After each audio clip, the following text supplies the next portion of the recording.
Welcome to voice of English literature. Viewers, आज का हमारा टॉपिक है एज ऑफ एलिज़ाबेथ और शेक्सपियरियन एज। ये बहुत ही इम्पॉर्टेंट एज है इंग्लिश लिटरेचर में। इस एज को गोल्डन एज माना जाता है। तो हम इसे स्टार्ट करते हैं। एज ऑफ एलिज़ाबेथन के 3 नाम हैं और ये तीनों नाम बहुत इम्पॉर्टेंट हैं और बेइंतहा फेमस भी हैं। तो इन तीनों नामों को आप याद रखिएगा। First, Elizabethan age. Second, Shakespearean age. और थर्ड, रेनाइसेंस। अब इसे एलिज़ाबेथन एज क्यों कहा जाता है? एलिज़ाबेथन एज, इस एज को एलिज़ाबेथन एज इसलिए कहा जाता है क्योंकि 1558 में क्वीन एलिज़ाबेथन वन इंग्लैंड की क्वीन बनी और 1603 जब तक उनकी डेथ नहीं हो गई वो इंग्लैंड की क्वीन ही रहीं।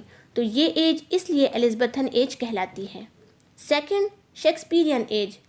इस एज के सबसे बड़े ड्रामेटिस्ट शेक्सपियर थे, इस वजह से इस एज का नाम शेक्सपियरियन एज भी है। And third, Renaissance. इस एज में बाकायदा तौर पे इंग्लैंड में रेनाइसेंस आ चुका था जो कि 1400 सेंचुरी में इटली से स्टार्ट होकर फ्रांस से इंग्लैंड अब तक मुकम्मल पहुंच चुका था। अब रेनाइसेंस है क्या? रेनाइसेंस यानी रीबर्थ ऑफ लर्निंग। लर्निंग सिर्फ लिटरेचर की नहीं बल्कि हर चीज़ की लर्निंग इस एज में बहुत ज़्यादा हुई थी इंग्लैंड में। अब सवाल ये है कि ये एज गोल्डन एज क्यों कहलाती है? गोल्डन एज ये एज इसलिए कहलाती है क्योंकि इस एज में पीस एंड प्रॉस्पेरिटी बहुत ज़्यादा थी। क्वीन एलिज़ाबेथन वन बहुत ही अच्छी रूलर थी। उन्होंने अपनी कंट्री में बहुत ज़्यादा पीस को फ़ौक़ियत दी थी, जिसकी वजह से बहुत अच्छा काम फला फूला, यानी आर्ट में बहुत अच्छी ग्रोथ हुई। और दूसरी बात ये थी कि इस एज के पोइट, ड्रामेटिस्ट, प्रोज राइटर्स सब के सब बहुत ज़्यादा इंस्पायर्ड थे इटालियन राइटर से। तो उनके काम को ट्रांसलेट किया करते थे इंग्लिश में, यानी कि इस एज में सबसे ज़्यादा इंग्लिश लैंग्वेज में काम लिटरेचर में लिखा गया। और थर्ड ये है कि पीपल में बहुत ज़्यादा अवेयरनेस आ गई थी अबाउट बाइबल। पहले हमने आपको इससे पहले की जो एज बताई थी, एज ऑफ चौसर, उसमें बताया था कि लोगों में शऊर नहीं था। लोग सिर्फ प्रीस्ट से पूछा करते थे अबाउट बाइबल, लेकिन अब लोग बाइबल को खुद पढ़ना शुरू हो गए थे। बाइबल को इंग्लिश लैंग्वेज में ट्रांसलेट कर लिया गया था। नेक्स्ट इसकी बात ये थी कि इस एज में पैट्रियोटिक लव बहुत ज़्यादा था। राइटर्स पैट्रियोटिक लव को, वतन की मोहब्बत को बहुत ज़्यादा अहमियत दिया करते थे और उस पर लिखा करते थे।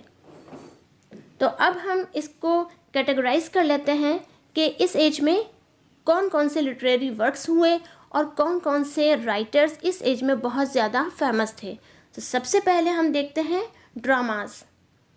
इस एज में ड्रामास बहुत ऊपर था। उससे पहले ड्रामास इतने नहीं लिखा जाते थे, तो ये एज ड्रामास की भी एज थी क्योंकि इसमें ड्रामास बहुत ही अच्छे तरीके से लिखे जाने लगे, जिसमें पहला नाम है विलियम शेक्सपियर और दूसरा नाम है बेन जॉनसन। ये दोनों बहुत ही बड़े ड्रामेटिस्ट थे, और भी थे लेकिन ये दोनों बहुत ज़्यादा बड़े ड्रामेटिस्ट थे और इसमें विलियम शेक्सपियर सबसे बड़े थे। तो विलियम शेक्सपियर ने ड्रामास में जो लिखा था, जो कुछ उनके इम्पोर्टेंट थे, वो नोट डाउन कर लीजिए। Romeo and Juliet, Hamlet, the merchant of Venice, Othello etcetera. बहुत सारे ड्रामाज उन्होंने लिखे थे, तकरीबन 37 to 38, लेकिन ये इनके बहुत ही फेमस प्लेस थे जिनकी वजह से वो बहुत फेमस हैं। सेकंड देखते हैं बेन जॉनसन। बेन जॉनसन का ड्रामा था every man in his humour. ये ड्रामा बहुत ही फेमस हुआ था। और दूसरा इनका ड्रामा था द अल्केमिस्ट, ये एक सटायर था, बहुत फेमस था। और थर्ड, वॉलपोन। तो ये इनके वर्क थे, ये विलियम शेक्सपियर के कॉन्टेम्परेरी थे। नेक्स्ट हम चलते हैं इसमें पोइट्स, कि इसमें पोइट्स कौन थे।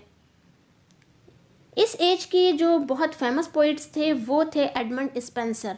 तो एडमंड स्पेंसर की वजह से भी ये एज बहुत ज़्यादा इम्पॉर्टेंट थी। दूसरे थे सर फिलिप सिडनी। और इसके अलावा भी बहुत बड़ी लिस्ट है पोइट्स की जो इस एज में थे, लेकिन ये दोनों बहुत ही फेमस थे। एडमंड स्पेंसर का अगर देखा जाए तो सबसे बड़ा वर्क था the fairy queen.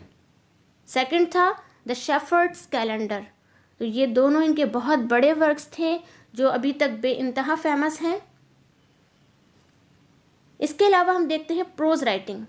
Pros writing में सबसे ऊपर जो नाम है वो है फ्रांसिस बेकन।